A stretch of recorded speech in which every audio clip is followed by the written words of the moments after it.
memanggilmu kawan. Belajar bergerak berbagi untuk negeri, guru penggerak majukan pendidikan. Guru penggerak menghamba pada murid, kreatif rancang pembelajaran. Hargai potensi, tingkatkan prestasi, lahirkan profil pelajar Pancasila. Belajar bergerak berbagi untuk negeri, kita menjalin kolaborasi.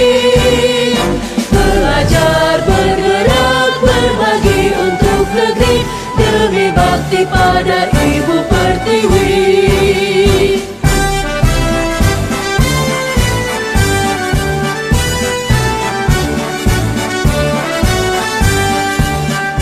Bulatkan tekad, kuatkan hati, negeri ini memanggilmu kawan.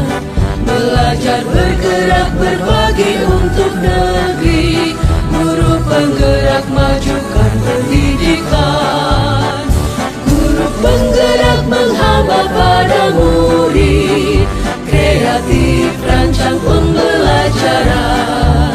Hargai potensi, tingkatkan prestasi, lahirkan profil pelajar Pancasila. Belajar bergerak berbagi untuk negeri, kita menjalin kolaborasi.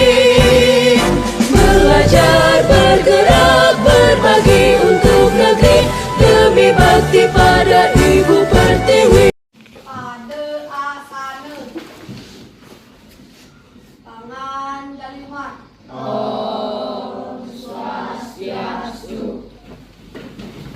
Selamat pagi anak-anak. Pagi.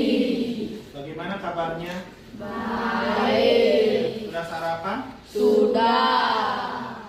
Tadi Pak Guru lihat anak-anak selesai tulisan dia ada yang kumpul rame-rame. Betul apa tidak? Betul. Kenapa bisa kumpul rame-rame?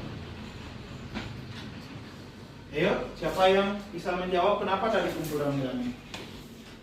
Ya, kenapa Mang Krisna tadi rame-rame? Tadi gengnya Merdanglo sama gengnya Agas itu berantem. Betul ya Agastia tadi kamu berantem? Betul, betul ya Merdanglo? Yang lain tadi lihat berantem? Ya. Kenapa Agastia bisa berantem sama Merdanglo? Karena dia ngejek nama aku. Ngejek? Betul ya kamu ngejek nama orang tuamu? Terus apa yang Agastia lakukan pada Merdanglo? Mengukul Merdanglo. Sama siapa kamu mukul? Sama semuanya, betul ya? Ikut? Dio ikut? Ikut? Krisna juga ikut? Tidak? Oh kirain ikut. Kamu ikut kamu? Ikut? Aduh. Nah, mungkin kalau Pak Guru ada di posisinya Agastia, mungkin akan melakukan hal seperti itu. Wajar. Karena apa? Karena nama orang tua sudah di sekarang sudah tahu kesalahan kamu sudah? Sudah. Nah, di sini Pak Guru tidak akan mencari siapa yang salah atau siapa yang benar. Pak Guru ingin menyelesaikan. Mau nggak permasalahan ini diselesaikan? Mau. Oke. Nah, sekarang Pak Guru ingin tanya. Selain karena diejek, kenapa kamu bisa memukul si Merdanglo? Kesel ya? Kesel jadinya. Terus diejek gitu ya? Betul ya, kamu sering ngejek sama orang tuanya Agastia? Betul. Nah, kamu nggak boleh lagi mengejek gitu ya? Iya. Nah sekarang apa yang dilakukan oleh Agastia dan Merdanglo itu sudah melanggar apa? Keyakinan kelas. Keyakinan kelas yang mana dilanggar oleh kelompoknya Merdanglo dan kelompoknya Agastia? Menghormati guru dan teman. Menghormati guru dan teman. Nah, berarti kalian berdua sudah tahu ya di mana kesalahannya? Sudah, ya. Nah, maka dari itu sekarang Pak Guru ingin tanya. Nah, sekarang langkah apa yang ingin Agastia lakukan? meminta maaf kepada Medangge. Terus Medangge apa yang ingin kamu lakukan? Meminta maaf juga. Nih yang lain bagaimana? Apa yang ingin kalian lakukan utamanya ikut mukul tadi? Meminta maaf juga. Iya. Ini kamu kan tidak ikut ya, tidak boleh ikut-ikutan. Nih Alif kamu ikut tadi? Ikut rame-rame gitu tadi ya. Waduh, tak boleh juga ya. Yang lain juga ya. Wahyu kamu ikut tadi? Ikut. Mana coba perlihatkan wajahnya Wahyu coba. Nah, kamu ikut tadi Wahyu? Ikut. Untuk besok-besok nggak boleh lagi ya. Ikut-ikutan gitu. Nah, karena di kelas ini terdapat geng. Nah, langkah yang harus dilakukan yaitu pertama yaitu kita bubarkan geng tersebut. Nah, coba bagaimana cara langkahnya Mas? Menurut saya, geng dari kedua geng ini yang ada di kelas 5 itu patut dibubarkan karena sudah mengganggu pertemanan atau keharmonisan kelas ya. Nah, terus yang lain ada mau yang berpendapat? Yang lain? Oke. Maira coba. Saya setuju dengan pendapat Krisna karena geng tersebut menimbulkan perpecahan. Jadi saya ingin semua teman-teman kembali berkumpul seperti biasa. Ya, bagaimana? Yang lain setuju tidak pendapat dari Komang Krisna sama pendapatnya Maira? Setuju apa tidak? Setuju. Oke, bagus. Kalau sudah setuju, sekarang sesuai dengan apa yang tadi dikatakan, sekarang saling bermaaf-maafan, terutama yang membuat kasus tadi. Oke, silakan dari kelompok ini dulu bangun, setelah itu bersalam-salaman semua. Ayo silakan Medangge. Ayo, Rangga juga semua bangun. Semua bersalaman ya, ayo bersalaman. Ayo semua bangun. Nah, ayo kamu juga bersalaman. Ya. Ayo bersalam-salaman, kamu juga ikut tadi. Ya, ayo.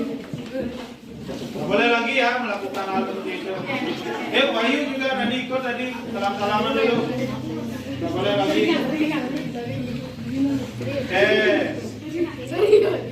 Kalau sudah silakan kembali ke tempatnya masing-masing. Nah, bagaimana? Sudah sepakat ya kita membubarkan gengnya? Sudah apa tidak? Nah, kalau sudah untuk besok dan seterusnya tidak boleh lagi ada geng. Ya, semuanya adalah satu kesatuan seperti itu.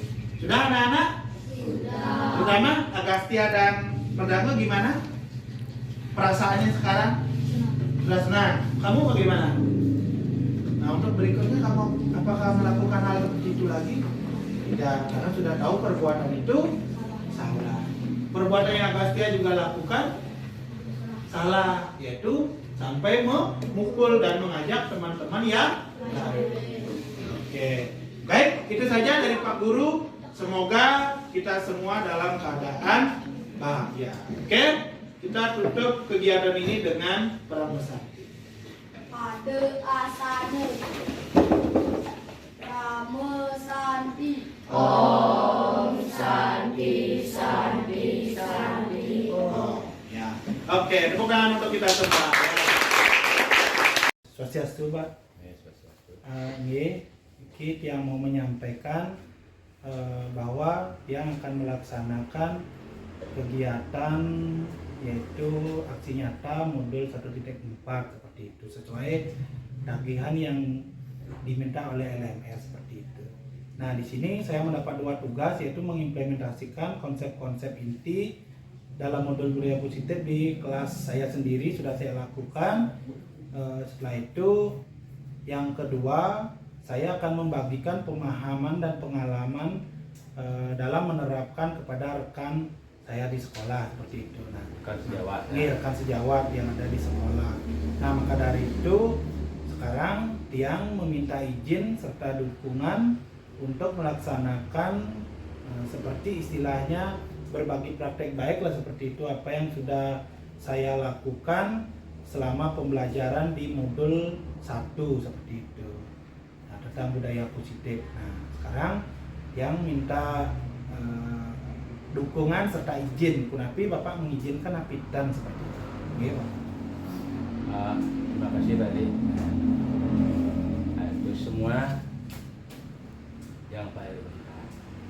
Bapak sebagai kepala sekolah ini sangat mendukung sekali untuk kemajuan, yaitu sebagai seorang guru untuk berkreatif dan berkreasi. Nah, itulah yang Bapak sebenarnya memang impikan sebenarnya. Apalagi sudah seperti sekarang ini sudah berjalan sekian lama, Bapak sangat mendukung sekali kegiatan apapun terkait dengan CGP ini. Ini berarti Bapak mengizinkan mendirikan ini. Baik, terima kasih Bapak sudah mengizinkan saya melakukan kegiatan berbagi praktek baik. Nah, kegiatan tersebut akan saya lakukan yaitu besok seperti itu. Mohon bantuan juga kepada rekan-rekan supaya kegiatan ini berjalan dengan lancar. Ini komandan sih dari pihak Bapak. Sukses semua Bapak. Nanti akan diberikan kepada dan sosialisasikan kepada teman-teman supaya bisa membantu juga ya. Sukses semua Bapak.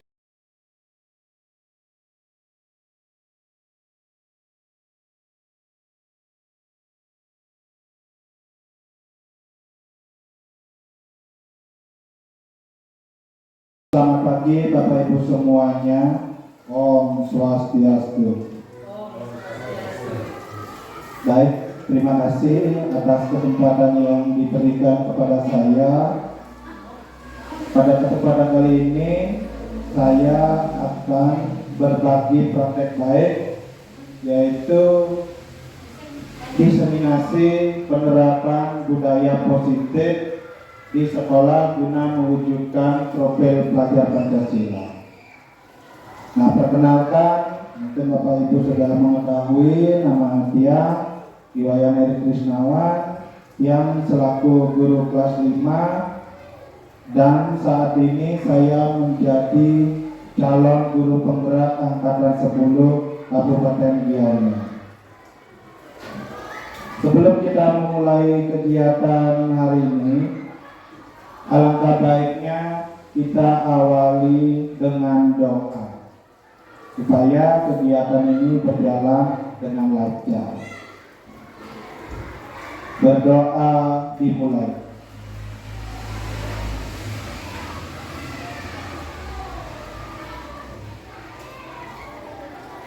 Berdoa dapat diakhiri. Baik, bagaimana kabarnya Bapak Ibu semuanya? Baik, ya. Terima kasih atas kesempatan kepada Bapak Kepala Sekolah sudah mengizinkan saya untuk melakukan kegiatan diseminasi beserta Bapak Ibu guru yang berkenan hadir pada kegiatan hari ini.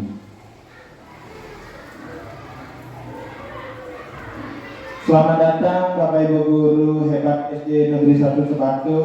Mari kita bersama-sama berkolaborasi dan saling mendukung dalam mewujudkan budaya positif sekolah. Adapun jenis-jenis budaya positif di sekolah, yang pertama yaitu perubahan paradigma belajar. Yang kedua ada disiplin positif. Yang ketiga motivasi perilaku manusia. Yang keempat kebutuhan dasar manusia. Yang kelima 5 posisi kontrol dalam restitusi. Yang keenam keyakinan perilaku. Dan yang terakhir segitiga restitusi. Pada kesempatan kali ini saya akan memaparkan semua budaya positif yang ada di sekolah.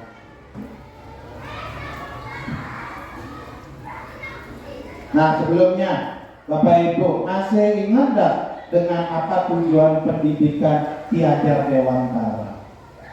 Nah, mungkin kita sudah mengetahui bahwa Bapak Ki Hajar Dewantara tersebut adalah Bapak pendidikan. Maka dari itu setiap tanggal 2 Mei diperingati sebagai Hari Pendidikan Nasional. Seperti itu. Nah, mungkin dari Bapak Ibu ada yang bisa menjelaskan sedikit apa yang ada di pikiran Bapak Ibu tentang Ki Hajar Dewantara. Ayo Bapak Ibu, tentang Ki Hajar Dewantara. Seperti yang tadi sudah saya sampaikan, yaitu sebagai Bapak Pendidikan. Selain itu, Bapak Ki Hajar Dewantara tersebut merupakan tokoh yang memperkasa pendidikan.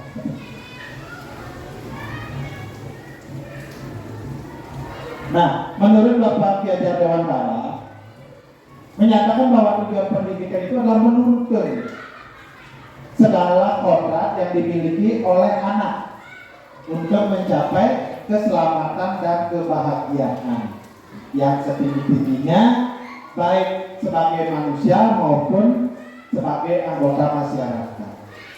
Nah, barang tentu menuntun artinya itu mendampingi anak didik supaya mencapai keselamatan dan kebahagiaan yang setinggi-tingginya.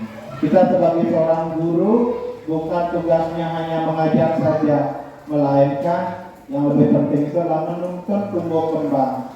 Karena setiap anak itu memiliki kodratnya masing-masing sesuai dengan kodrat alam dan kodrat zaman, seperti itu.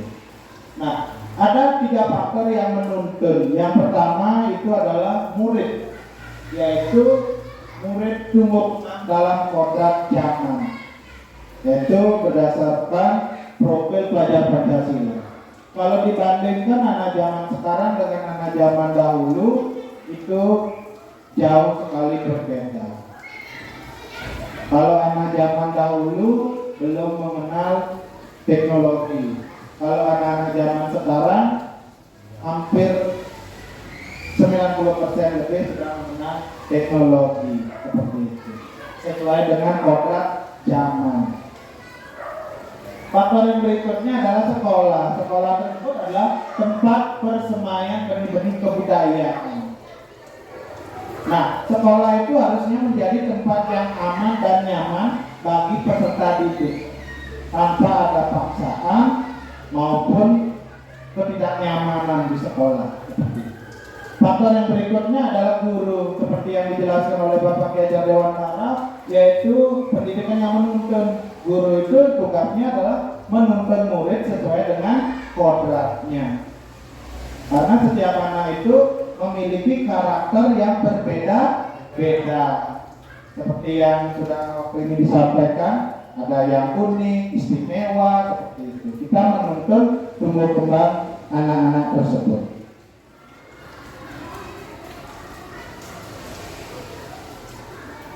Sebuah budaya akan terbentuk semakin kuat ketika semua warga sekolah, khususnya murid itu melakukan pembiasaan yang positif. Banyak sekali contoh pembiasaan positif yang bisa dilakukan di sekolah. Hal yang paling umum itu adalah budaya 5S. Apa saja 5S itu?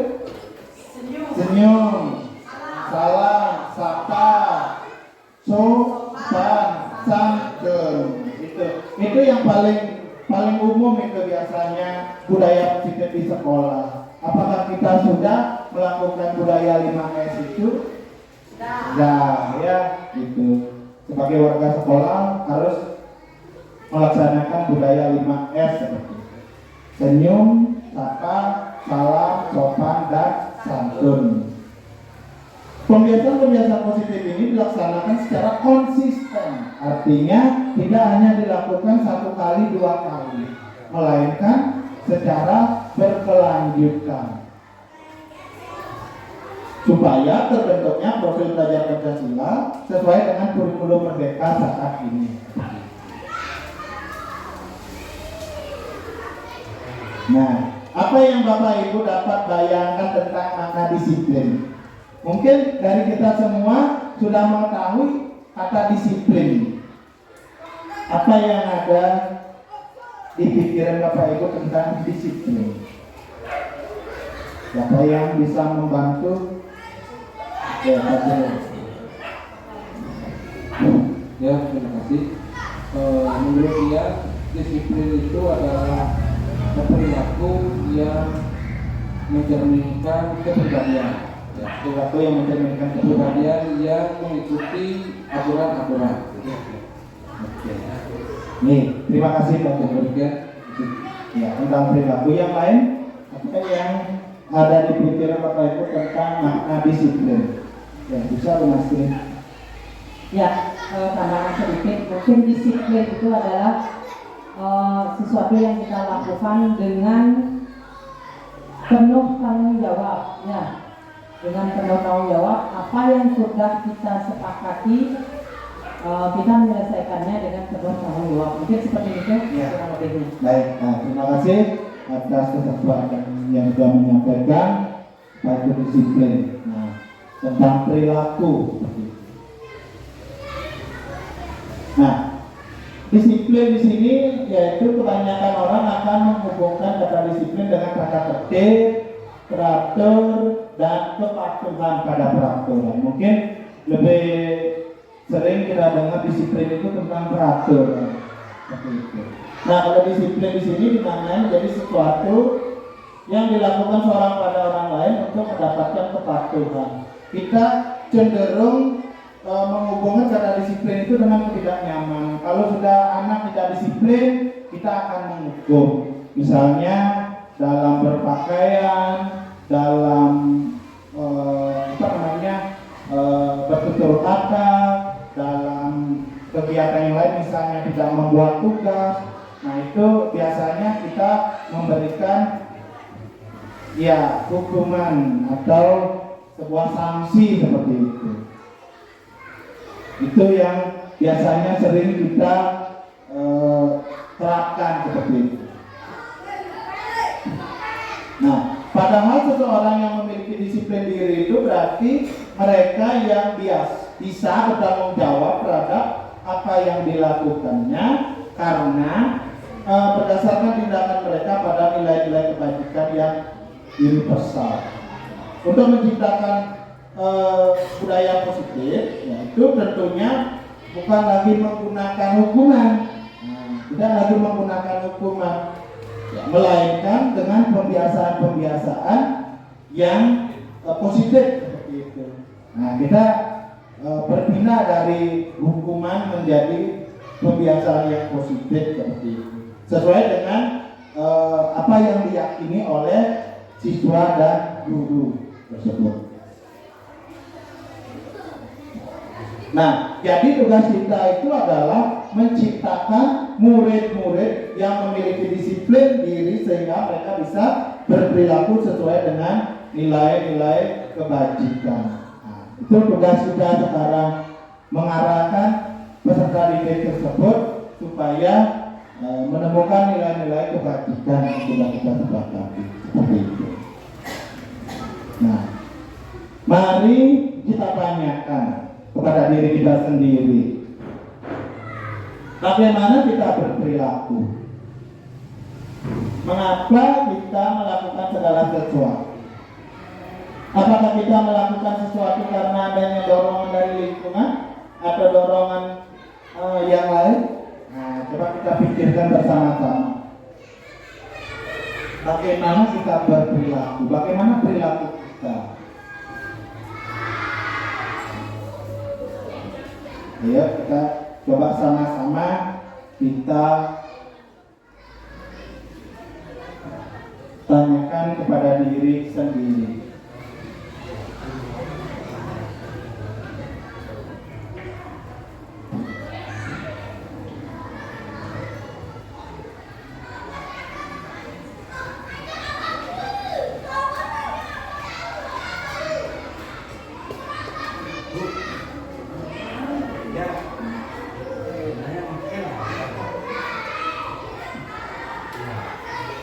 Bagaimana kita berperilaku?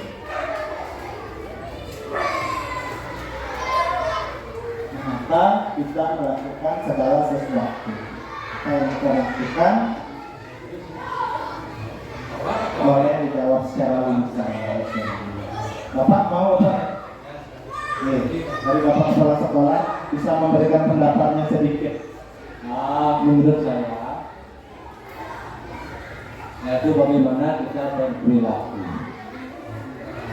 Kita berperilaku itu adalah merupakan suatu tuntunan yang memungkinkan untuk kita berbuat positif baik di lingkungan yang kita ada maupun di masyarakat. Nah, mengapa kita melakukan segala sesuatu?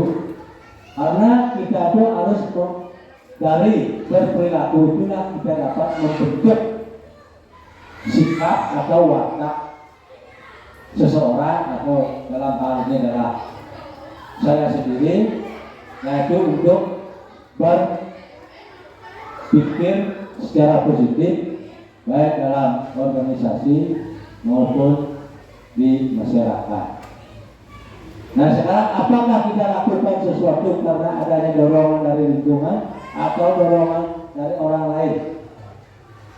Di sini sebenarnya kalau berperilaku itu sebenarnya itu mutlak kepada diri sendiri, tetapi kita tidak bisa terlepas dari dorongan yang lain, yaitu misalnya dari lingkungan.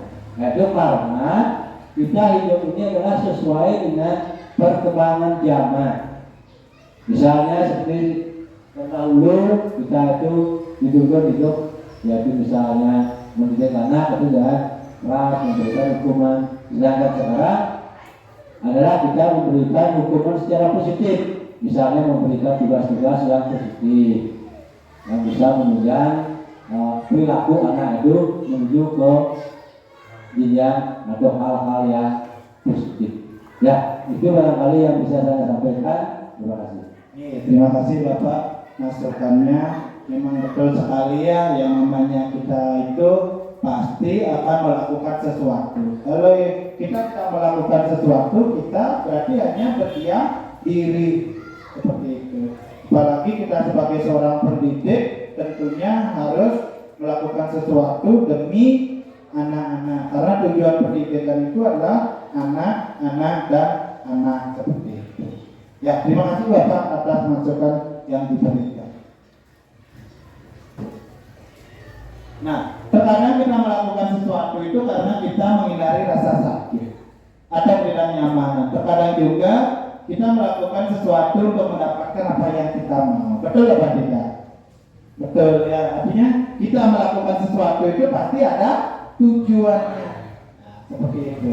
Karena yang namanya manusia itu memiliki tujuan. Sekolah pun juga memiliki tujuan. Nah, jika boleh saya tahu, apa alasan Bapak Ibu hadir ke sekolah tepat waktu?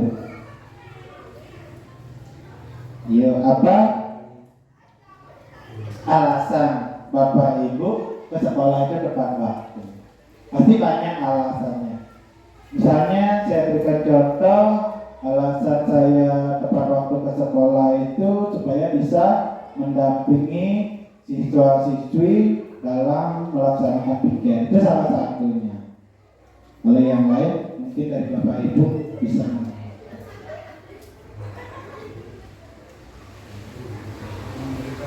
Ya, kalau Pak Jero? Ya, kalau menurut saya kenapa kita sebagai guru harus hadir tepat waktu, yaitu memberikan contoh kepada siswa atau peserta didik. Ya, karena guru itu memberikan teladan kepada peserta didik. Biasanya apa yang kita lakukan akan ditiru oleh peserta didik. Karena anak SD itu cepat sekali mengingat baik itu hal positif maupun hal negatif yang kita lakukan seperti itu. Oke, dari Ibu Nasri bisa menambahkan apa alasan Ibu Nasri hadir tepat waktu ke sekolah? Ya, terima kasih atas kesempatannya. Kalau menurut saya, selain pendapat dari Pak Jero tadi menumbuhkan contoh kepada anak didik untuk datang tepat waktu, selain itu tujuannya adalah agar kita dapat mempersiapkan apa yang harus kita bawa, apa yang harus kita persiapkan sebelum mengajar. Terus juga bisa pada saat pagi hari terutama kita bisa mengawasi siswa dalam kegiatannya pagi hari. Misalnya ada siswa yang terlambat datang, jadi kita bisa menegurnya. Terus ada yang siswa yang belum melaksanakan piket, kita bisa mengajak mereka untuk ingat akan tugas dan kewajibannya, seperti itu. Terus sebelum masuk kelas juga kita bisa mempersiapkan apa yang belum kita miliki, baik sarana maupun prasarana yang akan kita gunakan untuk mengajar di kelas. Mungkin seperti itu. Terima kasih. Ya, nah menurut pendapatnya Bu Nastri itu intinya mempersiapkan segala apapun yang diperlukan di kelas seperti itu. Kemudian apa udah ada sepatu ini adalah sebenarnya alasnya adalah merupakan suatu tuntutan demi tanggung jawab sebagai seorang guru atau seorang pemimpin itulah.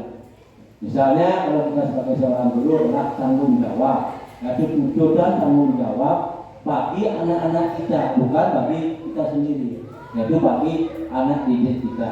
Itu menurut dia. Nih, terima kasih Bapak. Waktunya. Nah, itu sangat benar sekali tadi apa yang Bapak Ibu sudah kemukakan tentang alasan kenapa kita harus datang ke sekolah tepat waktu.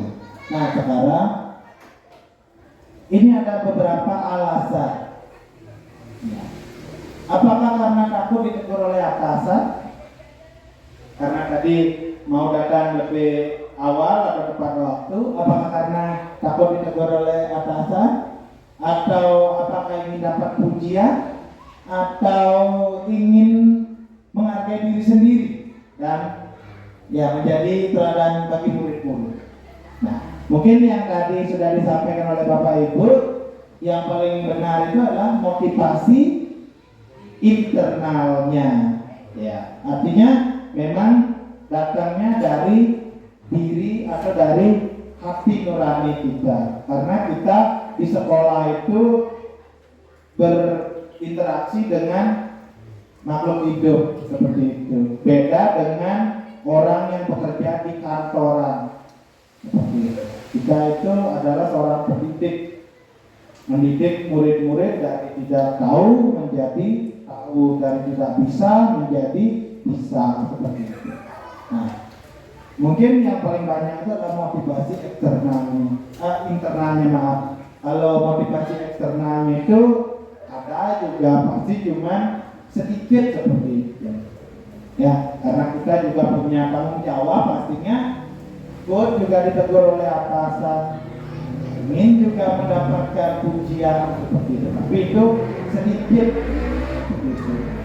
Ya, nah itu masih perilaku manusia.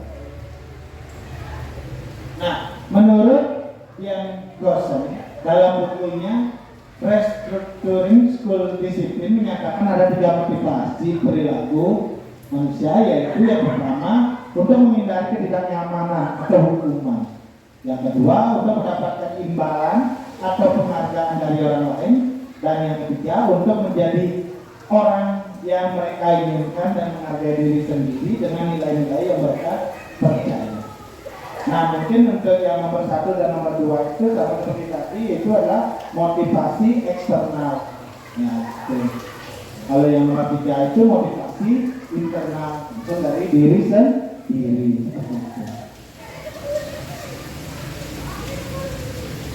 Nah, jadi tugas kita itu sebagai seorang pendidik itu adalah menciptakan murid-murid yang memiliki motivasi internal, bukan hanya eksternal saja, supaya mendapatkan pujian. Anak kita itu supaya dapatkan pujian, supaya anak itu dapat juara, tidak. Karena bagaimana kita bisa menumbuhkan motivasi internal supaya bisa langsung tumbuh dari dirinya sendiri sesuai dengan minat bakatnya. Karena setiap anak itu memiliki kemampuan yang berbeda-beda. Kita memiliki siswa 10, kita tidak mungkin siswa ke-10 itu harus pintar dalam matematika. Mungkin ada yang pintar matematika, pintar bahasa Indonesia, pintar menari, bernyanyi, dan sebagainya. Nah, bagaimana caranya kita untuk motivasi? Nah, murid itu akan berperilaku sesuai dengan hukumannya sendiri. Murid akan datang ke sekolah tepat waktu. Nah, seperti yang tadi, sudah kita yang memberikan contoh, otomatis murid itu pasti akan patuh seperti itu. Nah itu selain datang tepat waktu ke sekolah, juga kita menghargai diri kita sendiri. Bukan takut karena peraturan atau hukuman.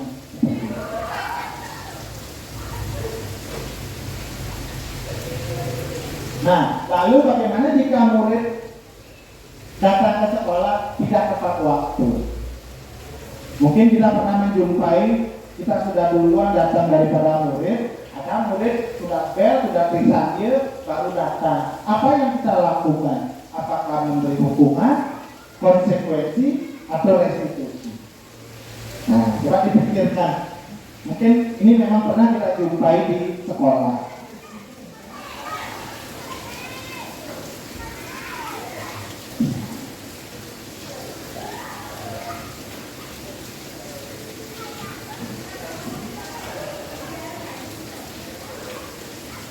Apa yang kita lakukan kalau melihat siswa itu terlambat datang ke sekolah? Apa yang kita lakukan? Apakah memberi hukuman, konsekuensi, atau restitusi? Mungkin yang biasa kita lakukan. Nah, coba Bu Ayah coba.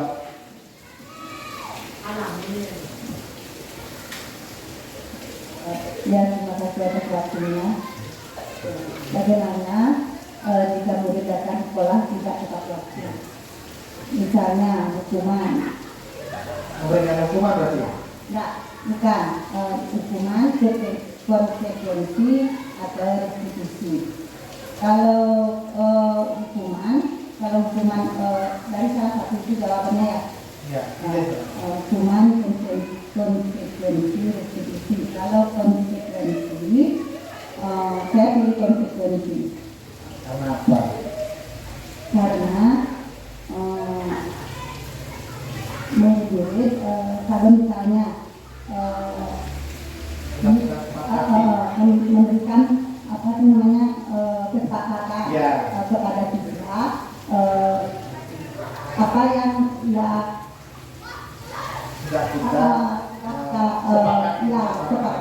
kesepakati antara guru dan siswa misalnya.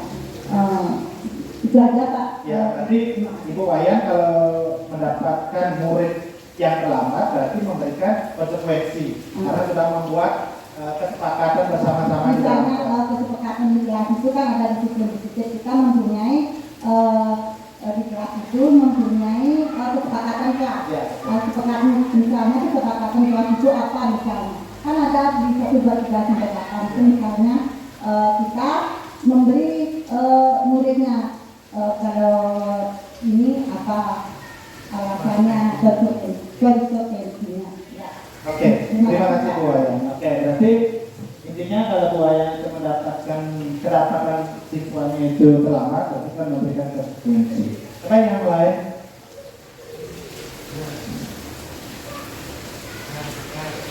Ya, siapa? Ya, siapa yang mau?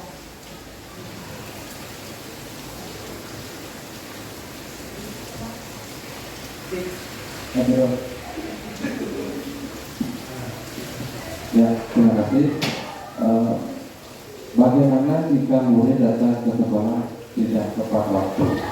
Nah, menurut saya seperti yang dikatakan oleh Bu Yansur, kita melaksanakan sesuai dengan kesepakatan kelas tersebut.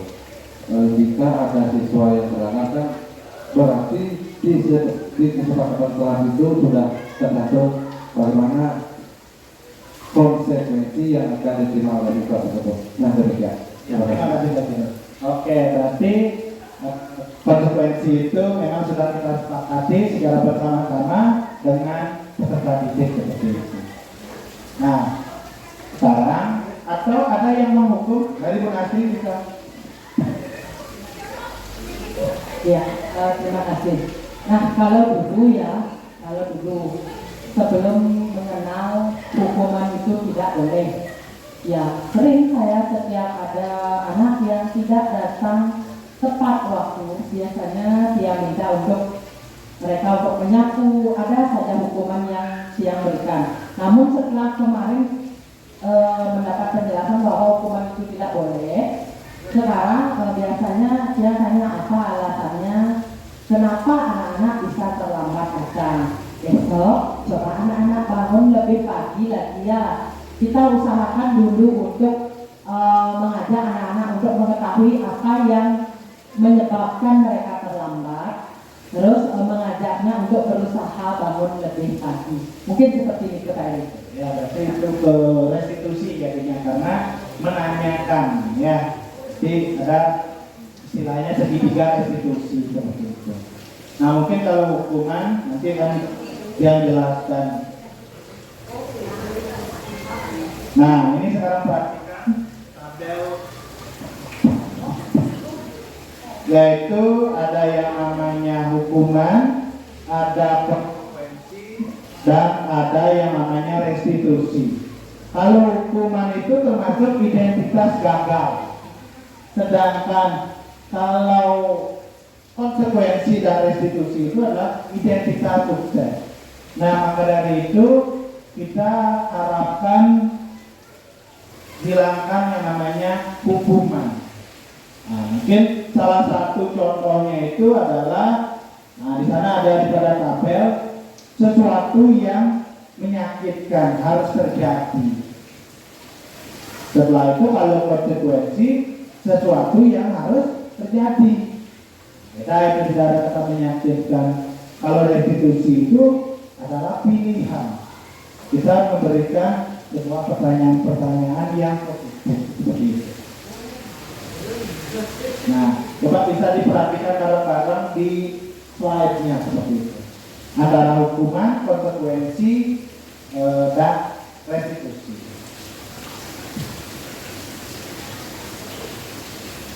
Kalau hukuman dia bersifat negatif, kalau konsekuensi dia netral, kalau restitusi itu positif.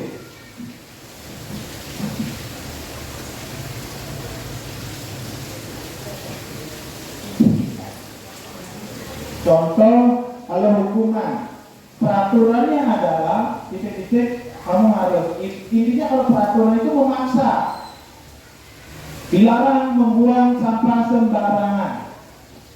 Apabila membuang sampah sembarangan akan didenda. Nah, apalagi seperti itu sudah mengancam itu. Itu termasuk hukuman. Kalau konsekuensinya kita tanyakan apa peraturannya, maksud kamu melakukannya bagaimana.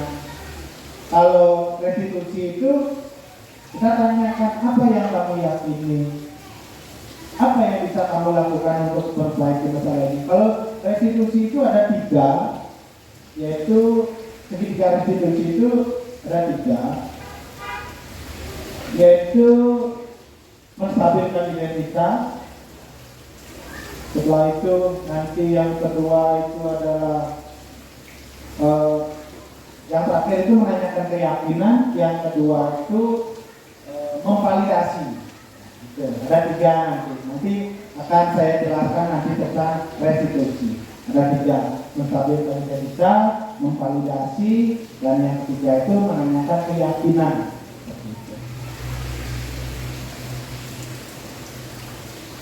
Nah, ini juga ada contoh lagi, bisa diperhatikan bareng-bareng. Kalau hukuman misalnya dibuat oleh guru, kalau konsekuensi dibuat oleh guru dan murid. Nah, seperti yang tadi disampaikan oleh Bu Ayan. Setelah itu kalau restitusi dibuat oleh murid atau anak, lebih cenderung ke sana. Dia yang memilih nanti.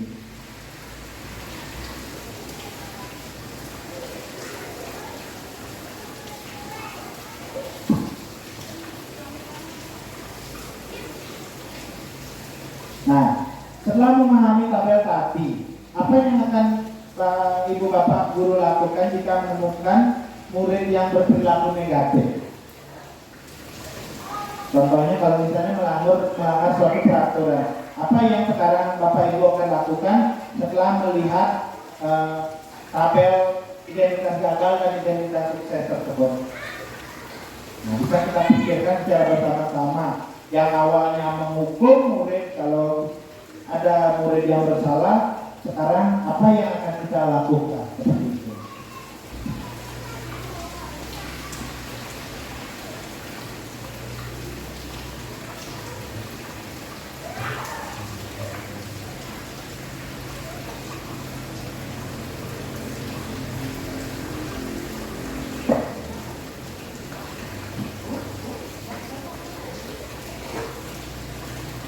Kalau misalnya hukuman, contoh yang nomor 3 ini misalnya dampak pada murid itu biasanya marah ya, marah, merasa bersalah, rendah diri, dan mengasingkan diri. Kalau misalnya konsekuensi kehilangan hak, waktu jeda, seorang diri. Kalau restitusi itu murid tidak kehilangan waktu, namun bersemangat untuk memperbaiki diri. Nah, apa yang Bapak Ibu ingin lakukan setelah memperhatikan tabel yang sudah tadi diperhatikan?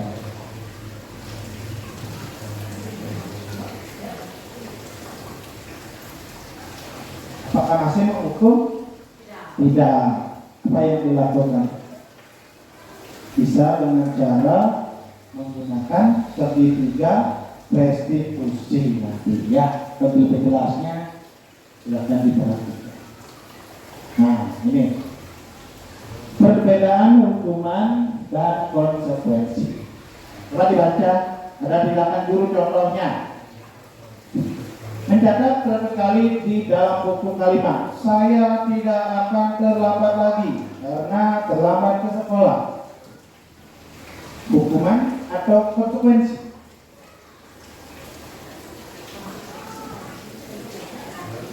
Hukuman atau konsekuensi? Mencatat 100 kali di buku. Hukuman. Yang kedua, lari mengelilingi lapangan basket 2 kali karena terlambat ada ke sekolah. Atau bisa dicatat, nanti dicocokkan jawabannya. 1, 2, 3, 4, 5, 6, 7. Tinggal dipilih konsekuensi atau hukuman. Ya, dijawab nomor 1 konsekuensi atau hukuman. Nanti dicocokkan jawabannya. Yang nomor 3, murid diminta untuk push up 15 kali karena tidak menggunakan masker ke sekolah. Yang nomor 4, menggantikan kertas tugas teman yang telah dicoret-coret. Nomor 5, membersihkan tumpahan air di meja tulis karena tersenggol pada saat belajar. Yang ke-6, murid disuruh untuk mengenakan sepatu seharian di sekolah karena tidak menggunakan sepatu hitam. Yang nomor 7, lari mengelilingi lapangan basket 2 kali karena selama 10 menit untuk pelajaran video.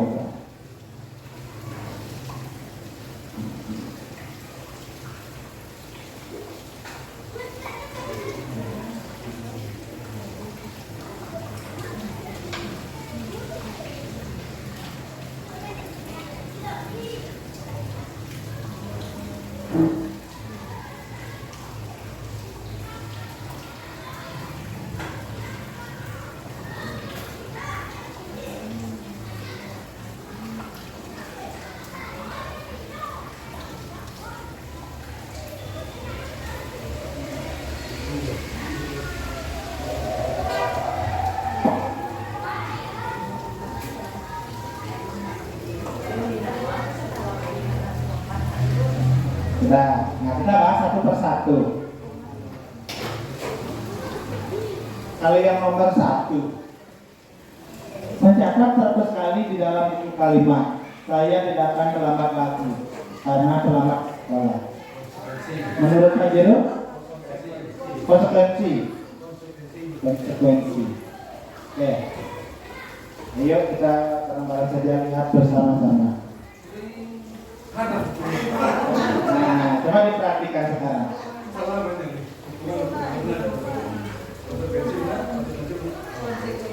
Ya, coba dicocokkan.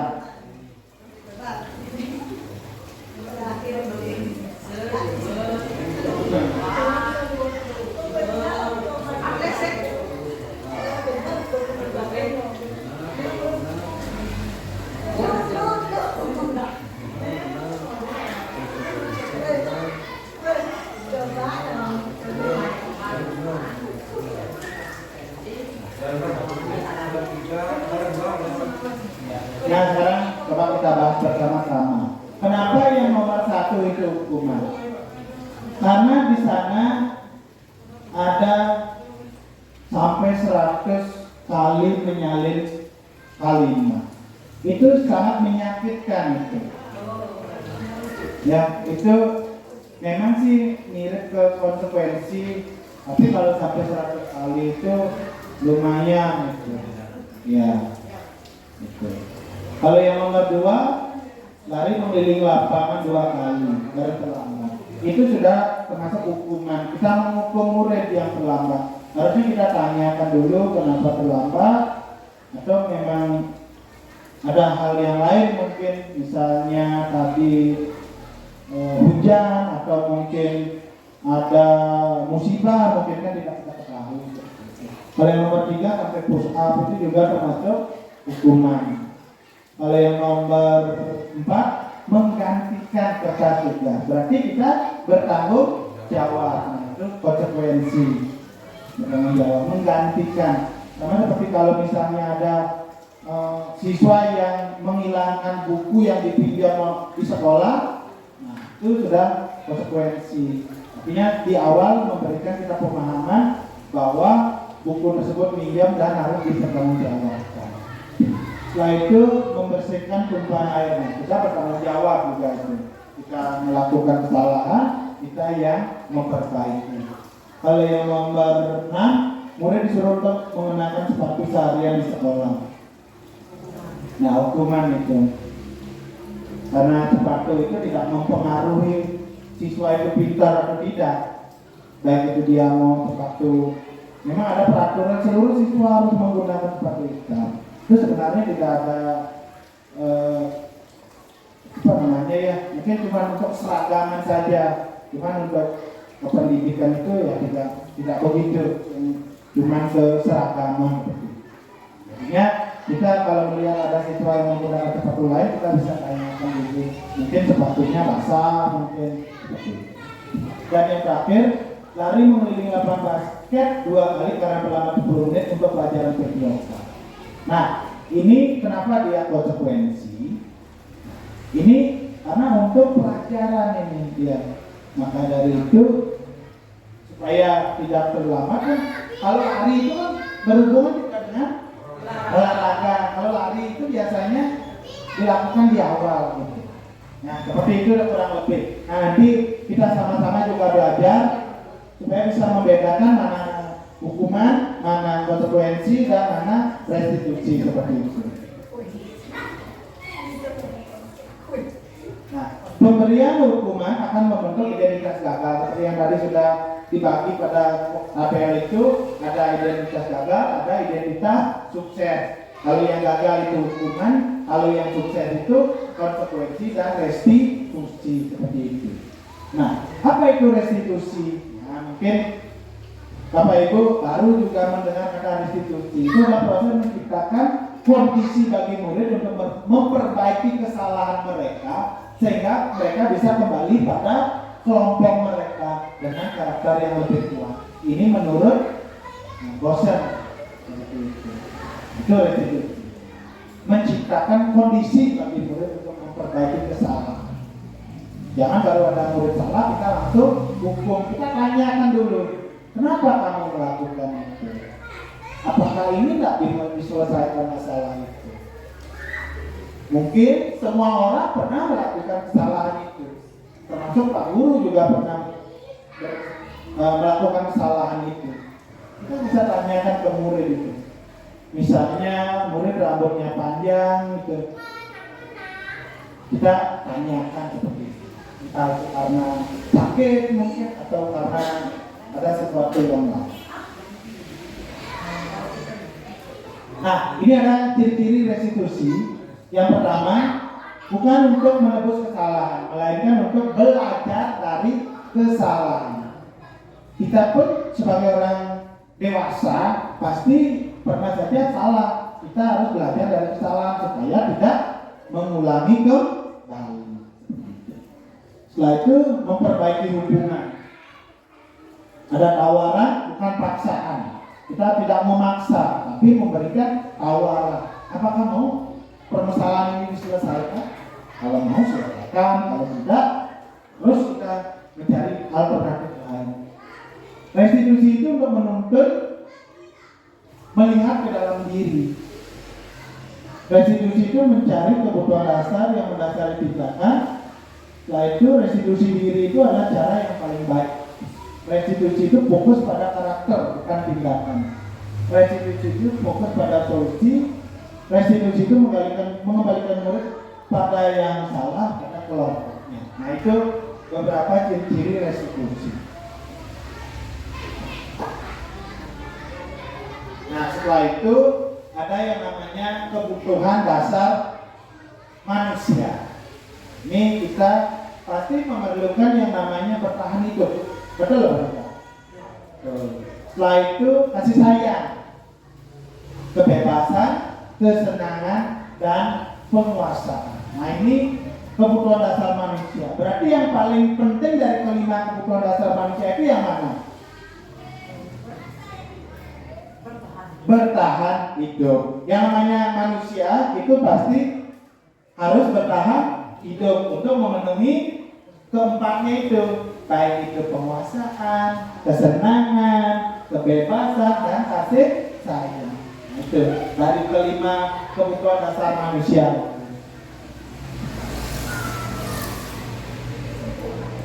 Nah, coba di sini ada kasus Bimo, seorang anak TKB, selalu berlari keluar kelas menuju jalan raya di depan sekolahnya yang ramai dengan kendaraan.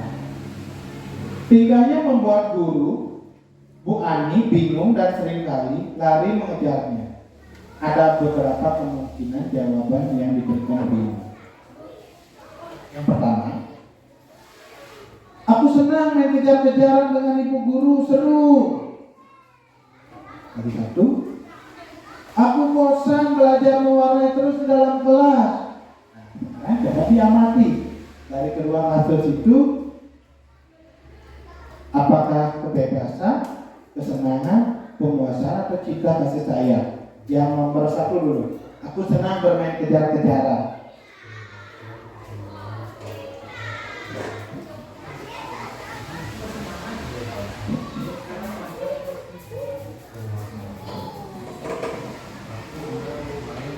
Aku senang main kejar-kejaran dengan ibu guru, seru.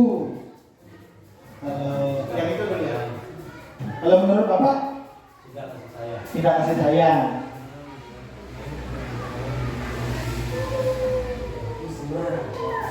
Kalau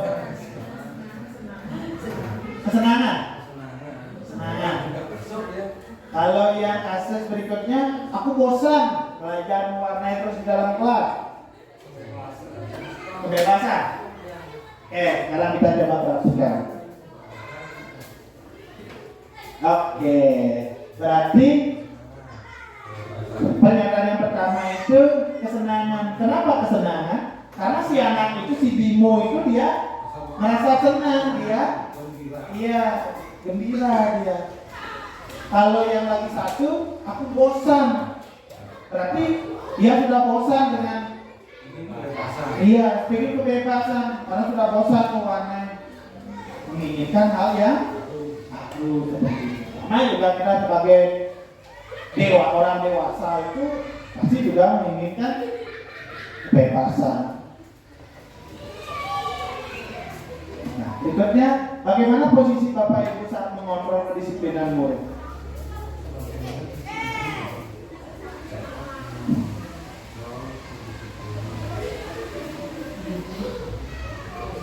Di mana posisi kalau kita mengontrol murid. Nah, di sini akan mempelajari posisi kontrol, yaitu ada 5. Yang pertama sebagai penghukum, yang kedua pembuat merasa bersalah, yang ketiga sebagai teman, yang keempat pemantau, yang kelima manajer. Sekarang yang tanyakan, Bapak Ibu posisinya di mana sebagai seorang guru? Kebanyakan teman. Kalau Pak Eka?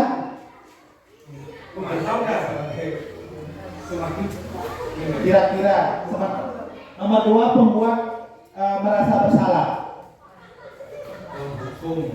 Kalau yang pertama penghukum,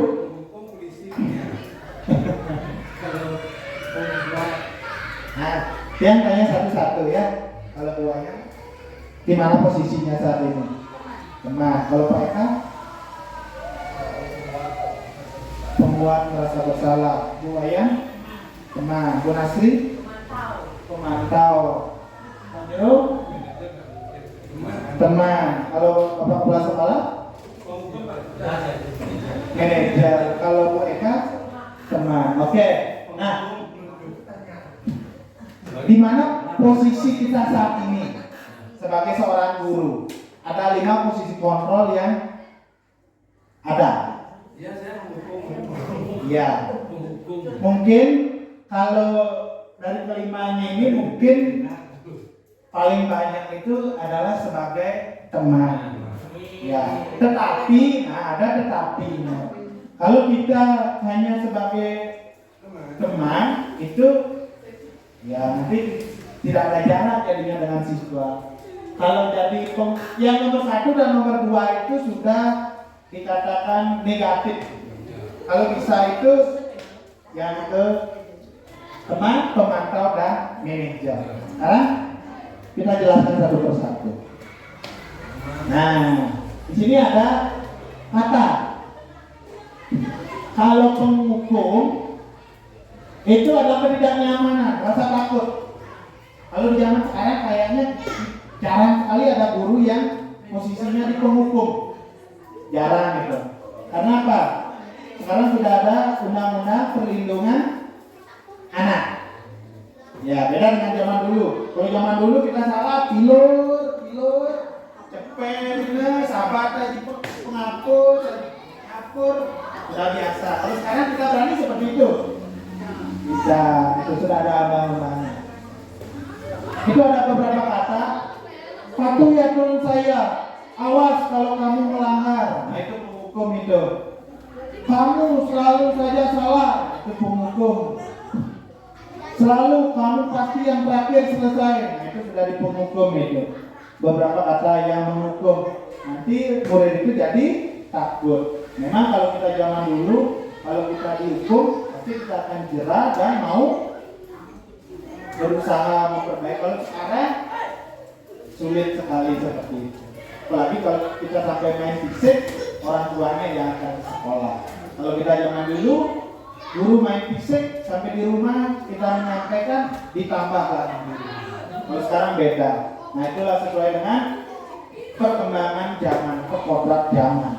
Kalau pembuat merasa bersalah, ibu kecewa sekali dengan kamu. Beberapa kali Bapak harus memberitahu kamu. Seperti kecewa jadinya sebagai seorang guru. Gimana coba kalau orang tua kamu tahu berbuat begini? Nah itu beberapa contoh kalimat di pembuat merasa bersalah. Kalau sebagai teman, ayo buatlah demi Bapak. Ayo ingat tidak bantuan Bapak selama ini. Dekat dengan murid jadinya. Ya sudah kali ini tidak apa-apa. Nanti ibu bantu bereskan. Seperti membuat siswa itu menjadi nyaman, manja. Jadi mungkin kalau yang kecil-kecil ya mungkin cocok ini diterapkan ya. Nah, di teman itu sudah positif yang di teman. Kalau yang menghukum dan membuat merasa bersalah itu baru sih. Berikut pemantau yaitu mengingatkan. Nah, peraturan apa? Di Gimana kamu tentang peraturannya? Apa yang telah kamu lakukan? Menanyakan seperti itu. Sanksi atau konsekuensi apa yang akan kamu terima? Nah itu kalau pemantau. Kalau yang terakhir yaitu manajer, yaitu sebagai seorang mentor. Kalau guru berarti bisa juga jadi manajer, berarti untuk peserta didik. Kalau kepala sekolah jadi seorang manajer, yaitu guru-guru. Ada jenjangnya itu. Nah, sekarang kata-kata apa atau kalimat apa yang memposisikan kita sebagai manajer? Apa yang kita yakini? Kembali lagi ke keyakinan kelas yang sudah dibuat. Usahakan dalam membuat keyakinan kelas itu berdasarkan apa yang anak-anak pilih. Karena membuat keyakinan kelas itu yang membuat itu adalah siswa. Guru itu hanya mendampingi saja, bukan guru yang harus ada A, B, C, D, E, F, silakan dipilih. Nah, boleh gitu. Kita tanyakan satu-satu. Oh si A, ini si B, ini itu baru dirembukkan secara musyawarah. Itu kalau dalam pembuat keyakinan kelas. Beda keyakinan kelas dengan kesepakatan kelas. Kalau dulu memang terkenal dengan kesepakatan kelas antara bapak ibu guru, antara guru dan siswa. Kalau sekarang keyakinan kelas lebih ke siswanya yang membuat. Apa yang apakah kamu meyakininya? Kembali lagi ke keyakinan kelas. Jika kamu meyakininya, apakah kamu bersedia memperbaikinya? Intinya kita bertanya secara halus kepadamu. Jika kamu memperbaiki ini, hal apa yang ingin kamu tunjukkan tentang dirimu? Dan yang terakhir, apa rencana kamu untuk memperbaiki dirimu?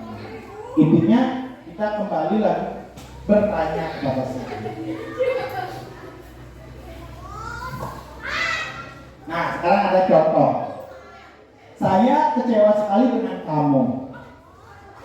Ini termasuk teman membuat merasa bersalah, pemantau atau penghukum? Apa? Yang B, pembuat merasa bersalah. Ya, pembuat. Kenapa pembuat merasa bersalah? Karena di sana ada kata kecewa. Bapak kecewa sekali dengan kamu. Sudah terlambat, tidak mengerjakan PR. Pokoknya kalau kata kita merasa kecewa itu berarti membuat merasa bersalah.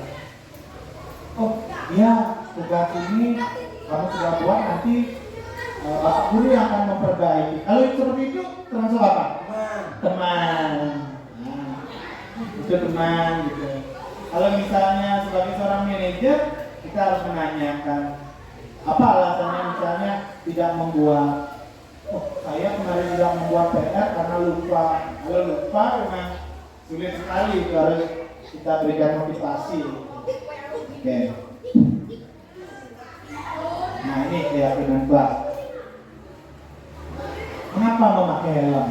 Kalau ada pertanyaan seperti itu, mengapa kita memakai helm? Apa tujuannya?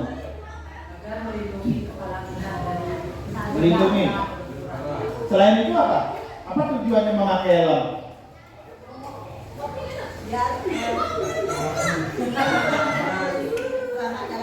Selamat. tidak ditilang polisi. Iya, tidak ditilang polisi. Berarti tentang peraturan di sana. Oke. Mengapa memakai masker tidak? Apa alasannya? Supaya tidak tidak berkurang penyakit, supaya tidak dini gitu ya. Nah. Karena pilak tidak mau menularkan ke orang lain. Ya.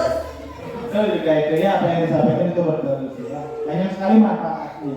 Nah, seseorang akan lebih tergerak dan bersemangat untuk menjalankan keyakinannya daripada hanya sekedar mengikuti peraturan. Berarti bukan hanya peraturan, kalau pakai helm itu supaya tidak ditilang polisi, sebenarnya banyak manfaatnya. Supaya tidak kedinginan kita berangkat kerja, supaya terhindar kalau benturan itu bisa lebih aman seperti itu. Ya, itu bukan hanya peraturan. Oh, memang itu betul ya itu peraturan ya.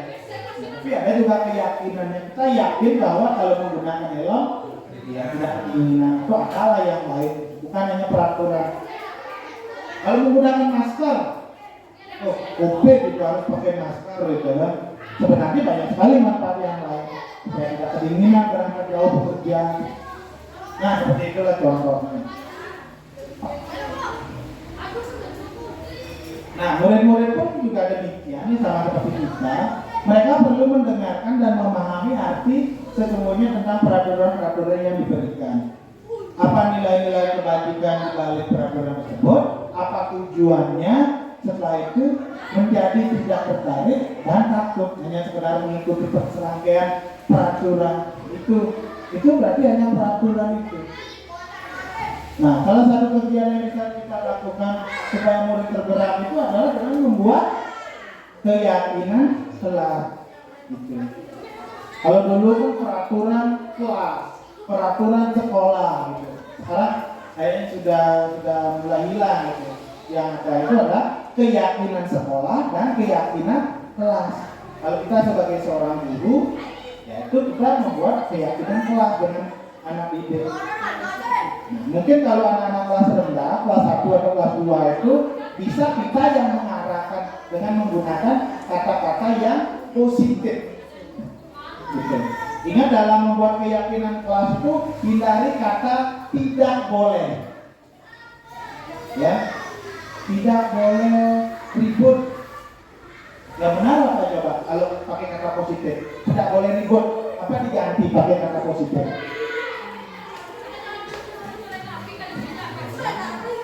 Jangan, tidak boleh pakai kata jangan. Mari.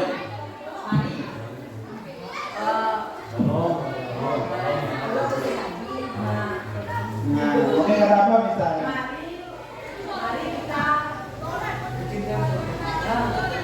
Ya boleh dengan artinya supaya tidak menggunakan kata jangan atau tidak boleh itu bisa dengan kata mari, mengajak seperti itu. Ya, mari dengarkan bersama-sama. Nah, dalam pembuatan keyakinan kelas, nanti bisa Bapak Ibu juga terapkan di kelas. Kalau yang belum punya, kalau yang sudah punya, itu sudah bagus. Yang pertama, keyakinan kelas itu bersifat abstrak daripada peraturan, lebih rinci dan konkret. Keyakinan kelas berupa pernyataan-pernyataan yang universal. Pernyataan keyakinan kelas itu senantiasa dibuat dalam bentuk positif. Keyakinan kelas hendaknya tidak terlalu banyak. Nah, jangan terlalu banyak membuat mini rentang 5-7 saja. 5-7 kalimat positif. Setelah itu keyakinan kelas sebaiknya sesuatu yang dapat diterapkan. Karena siswa itu yang membuat, siswa yang menerapkan. Semua warga kelas hendaknya ikut berkontribusi bareng-bareng membuat keyakinan kelas. Setelah itu bersedia meninjau kembali keyakinan kelas itu dari waktu ke waktu. Harus dicek apakah tahun berikutnya keyakinan kelas itu masih selaras atau tidak. Nah, bagaimana caranya menyusun keyakinan kelas? Nah, mungkin Bapak Ibu ada yang sudah pernah menyusun keyakinan kelas? Belum? Nah, kalau belum, nanti bisa diterapkan. Yang pertama, guru mengajak murid membayangkan kelas impian. Anak-anak menginginkan kelas ini seperti apa ya? Tanyakan dulu. Oh, kelasnya yang bersih, yang nyaman. Oh, kelasnya yang banyak dekorasinya. Silakan dipertanyakan dulu. Yang kedua, guru mempersilakan murid untuk melakukan curah pendapat. Silakan siswa itu memberikan masukan-masukan. Setelah itu catat atau tulis di papan atau bisa ditempel menggunakan post-it gitu. Kalau yang lebih keren lagi menggunakan aplikasi, ada aplikasi itu, aplikasi Jamboard gitu. Bisa secara online. Kalau pakai kertas boleh, kalau ditulis di papan juga boleh. Silakan menyesuaikan. Setelah itu susunlah masukan-masukan positif ke dalam kalimat positif. Nanti setelah anak-anak itu memberikan pendapatnya, bisa kita servis seperti itu, perbaiki supaya positif. Selanjutnya ajak murid-murid itu menemukan nilai-nilai kebajikan atau keyakinan yang dituju. Dan yang ketujuh, sebaiknya keyakinan sekolah atau kelas itu tidak terlalu banyak seperti yang tadi saya sampaikan tadi 5 sampai 7, sekarang 3 sampai 7 ya. Tuh. Yang penting jangan terlalu banyak. Kalau terlalu banyak nanti ngingatnya sulit. Kalau 1 dan 2 itu terlalu sedikit. Mungkin kalau kelas rendah 2, 4 saja boleh. Kalau kelas yang tinggi boleh 5 sampai 6. Kalau saya di sekolah di kelas membuat 6 seperti itu. Nah, bila mana terlalu banyak, nah maka akan terlalu sulit mengingatnya. Setelah selesai minta lama menandatangani bersama tangan sebagai bukti. Yaitu pajang, keyakinan. Nah itu, oke, bisa dipraktek. Nah ini keyakinan kelas yang saya buat, yaitu berdoa sebelum dan sesudah belajar, menghormati guru dan teman, menjaga fasilitas sekolah, selalu bertutur kata jujur dan sopan, menjaga kebersihan kelas, dan saling menghargai. Nah, seperti itu. Mungkin dari Bapak Ibu nanti bisa mencoba membuat keyakinan kelas di kelas masing-masing. Nah, ini dicoba. Ada peraturan keyakinan kelasnya bagaimana? Coba kita ganti. Selalu kembalikan buku ke tempatnya. Dilarang mengganggu orang lain. Itu kan peraturan itu. Hadir di sekolah 15 menit sebelum pembelajaran dimulai. Peraturan juga. Dilarang melakukan kekerasan. Asal ada kata dilarang itu sudah tidak baik. Bukannya tidak baik, ya kurang diganti. Dilarang menggunakan narkoba, bergantian atau menunggu giliran, gunakan masker, jangan berlari di kelas atau koridor. Nah, kira-kira, nah dari ke semua peraturan yang mana bisa dicoba disampaikan, nanti dicocokkan.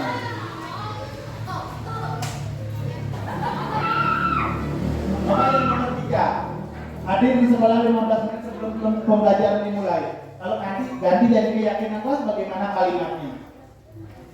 Datang ke sekolah lebih awal. Datang ke sekolah lebih awal. Dan tepat waktu. Oke. Ya, kita coba-coba. Nah, itu kalau keyakinan kelasnya itu tanggung jawab menghormati orang lain atau berkomitmen. Nah, kenapa berkomitmen? Itu bisa kita ganti nanti kata hadir di sekolah 15 menit sebelum pembelajaran dimulai dengan itu apa? Menghormati orang lain. Berarti menghormati siapa itu? Teman. Menghormati teman dan menghormati guru. Itu bisa diganti nanti.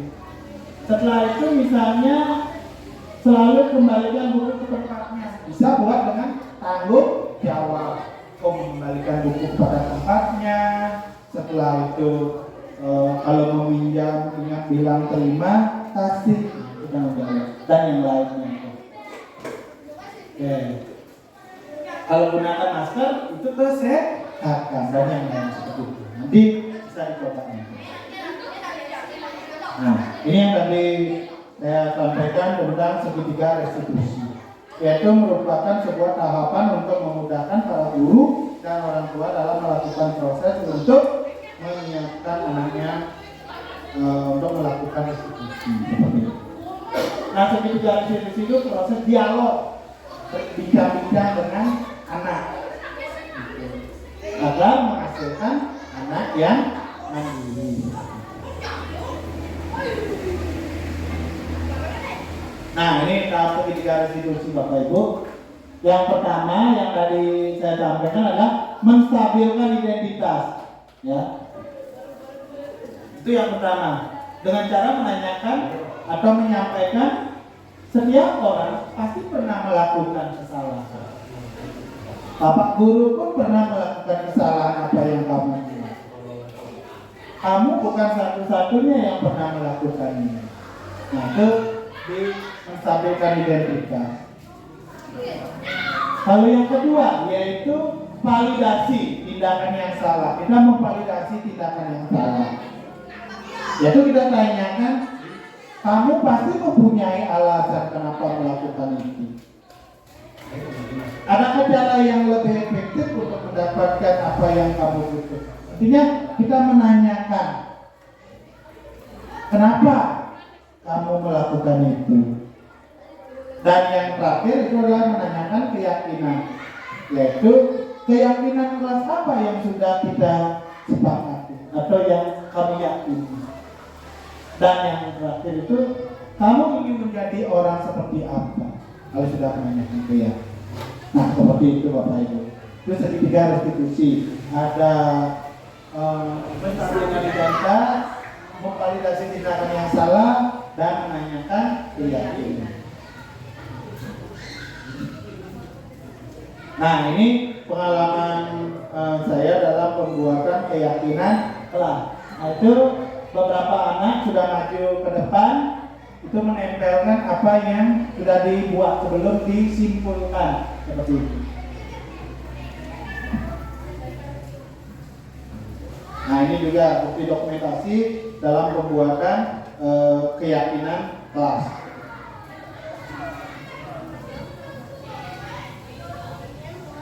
Nah, dalam menerapkan segitiga restitusi, saya sudah melakukan kepada siswa saya di kelas.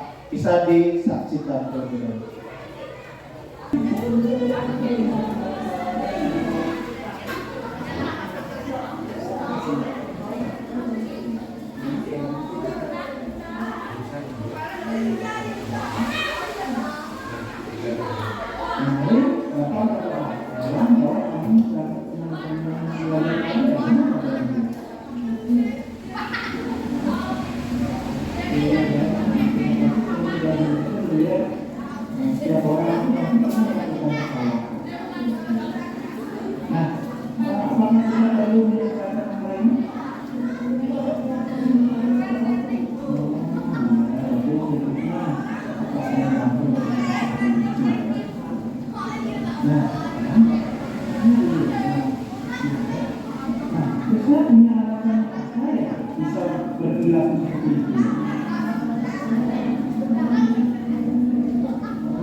Nah sekarang bagaimana caranya si ilmu pembahasan kita?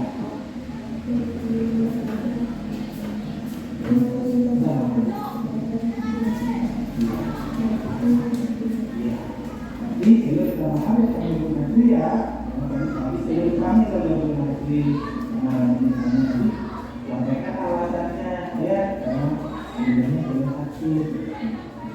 Nah sekarang kalau mau nggak berjalan selalu hidup, mau hidup, mau lihat, ya kan,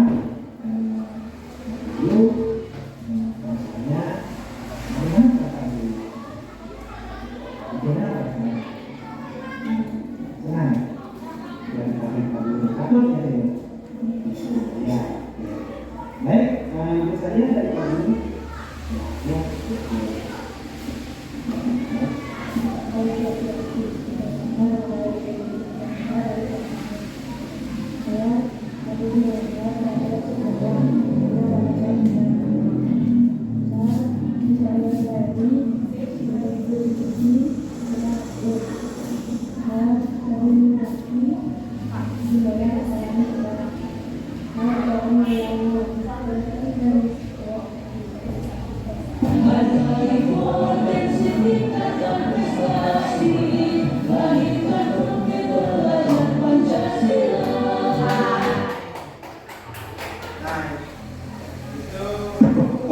Contoh,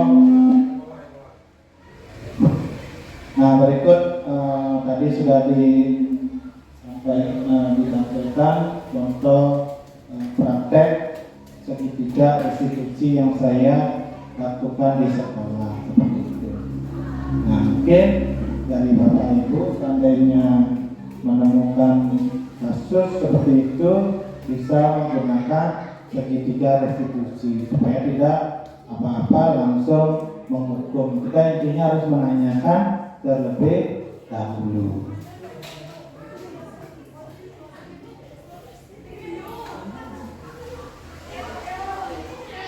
Nah, apapun yang diperbuat seseorang itu hendaknya dapat bermanfaat bagi dirinya sendiri dan bisa juga bermanfaat bagi bangsa dan yang lainnya. Itu menurut Bapak Biar Dewantara. Nah sekarang hal baru apa yang mengubah paradigma saya setelah mengetahui budaya positif? Yaitu lagi satu, bagaimana perasaan yang muncul setelah mengetahui tentang penerapan budaya positif. Nah sekarang ini bisa dibuat ya.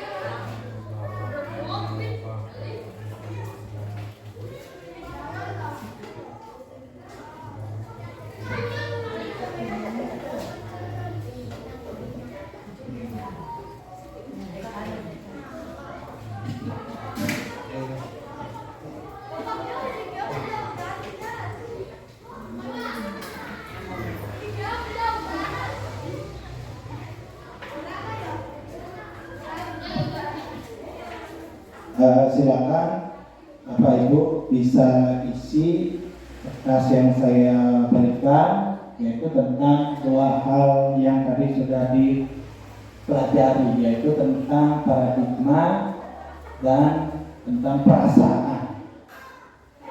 Bisa dikerjakan.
Hal baru apa yang mengubah paradigma saya setelah mengetahui budaya positif? Tentang budaya positif, hal baru apa? Dari ke berapa dari 8. Misalnya ada keyakinan kelas, ada restitusi, setelah itu ada posisi kontrol, setelah itu ada kebutuhan dasar manusia, setelah itu ada motivasi, disiplin positif, perasaan.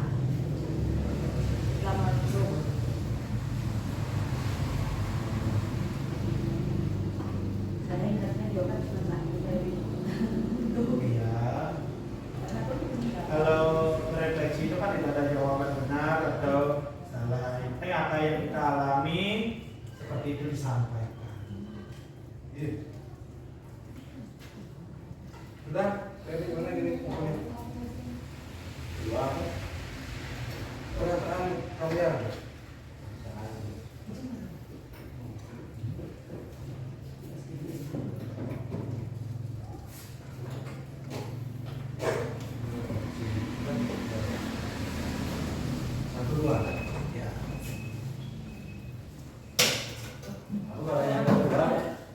Pertanyaan yang nomor 2, bagaimana perasaan setelah mempelajari tentang budaya positif? Intinya perasaan yang muncul setelah mengetahui tentang budaya positif.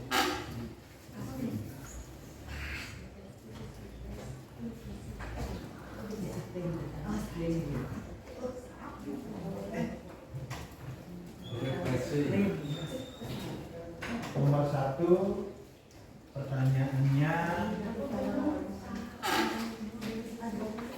hal baru apa yang didapat? Misalnya kalau sudah pernah membuat keyakinan telah, ya tidak perlu dibuat itu lagi.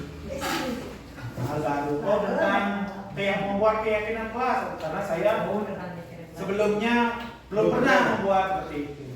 Saya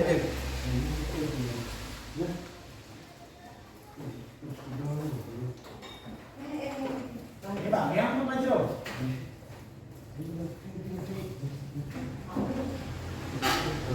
Pertanyaan nomor 2, perasaan.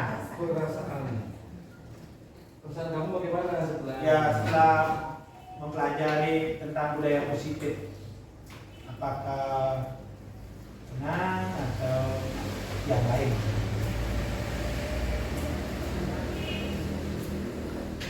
Banyak. Belum ada yang saya belum ngomong apa.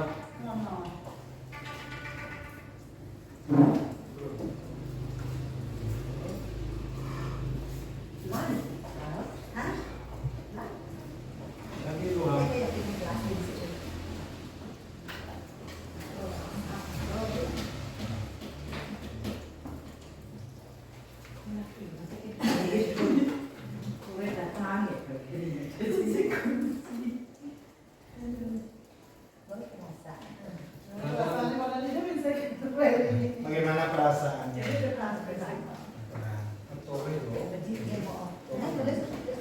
Ini yang baru. Kalau yang ini perasaan.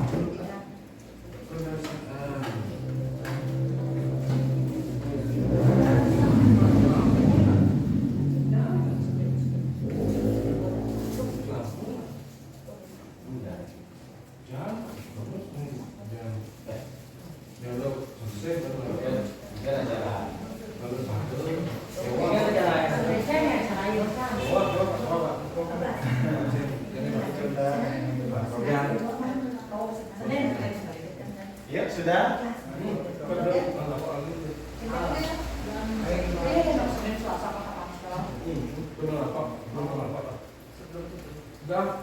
Buat ke?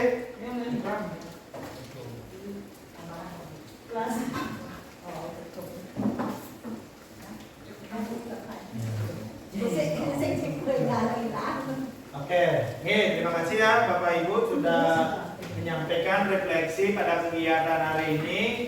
Karena lampu atau listriknya padam, jadinya powerpointnya hilang, tidak menggunakan pengeras suara.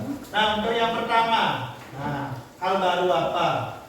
Yaitu saya akan coba ini, siapa yang punya ini, tentang segitiga restitusi dan keyakinan kelas. Nah, bisa disampaikan apa maksudnya?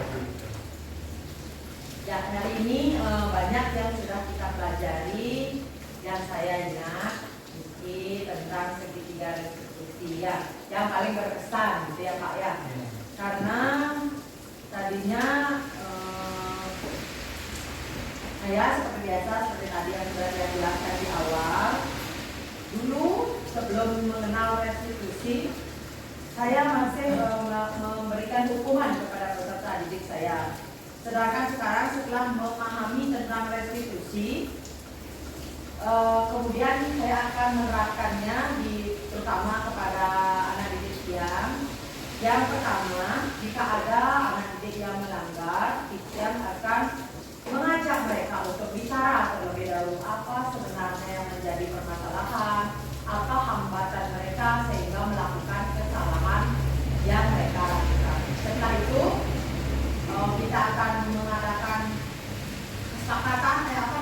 keyakinan. Belum. Kita akan memvalidasi sehingga akan menemukan keyakinan seperti apa yang akan kita lakukan sehingga kejadian sebelum-sebelumnya itu tidak terulang kembali. Mungkin itu Pak.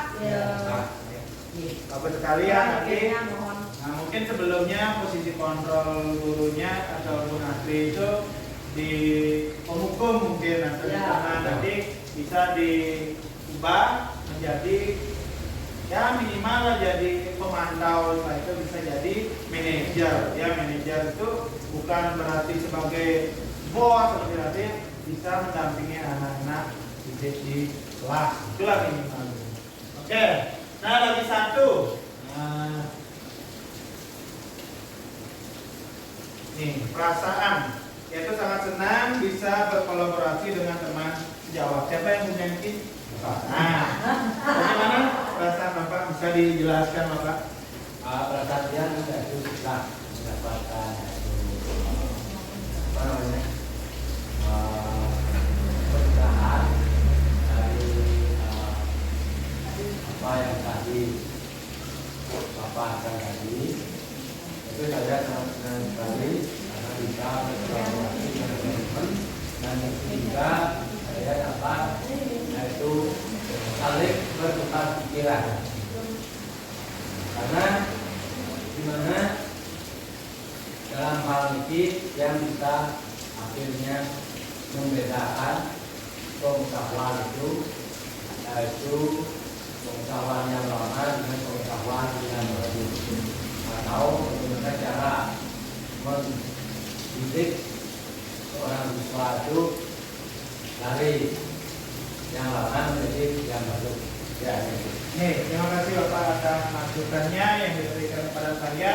Nah, semoga dalam kegiatan kita kali ini bisa bermanfaat untuk kita semua dan bisa kita implementasikan kepada peserta didik kita. Karena tujuan utama pembelajaran itu seperti yang disampaikan oleh Bapak Ki Hajar Dewantara itu adalah pendidikan yang menuntun perkembangan anak sesuai dengan kodrat alam dan kodrat zamannya, seperti itu. Karena yang namanya anak-anak itu memiliki karakter yang berbeda-beda. Karena itu kita harus menumbuhkan minat dan bakat anak didik tersebut dengan berbagai cara yang kita lakukan. Ini mantan dari Tian yang mengucapkan terima kasih kepada Bapak Ibu Guru yang sudah berkenan hadir dalam kegiatan diseminasi penerapan budaya positif di sekolah dengan berkat bantuan Bapak Ibu Guru yang bisa menyelesaikan modul 1 seperti itu. Semoga apa yang berikan bisa bermanfaat. Akhir kata yang tutup dengan Paramo Santi. Om Santi, Santi, Santi, Om. Demi bakti pada Ibu Pertiwi, demi bakti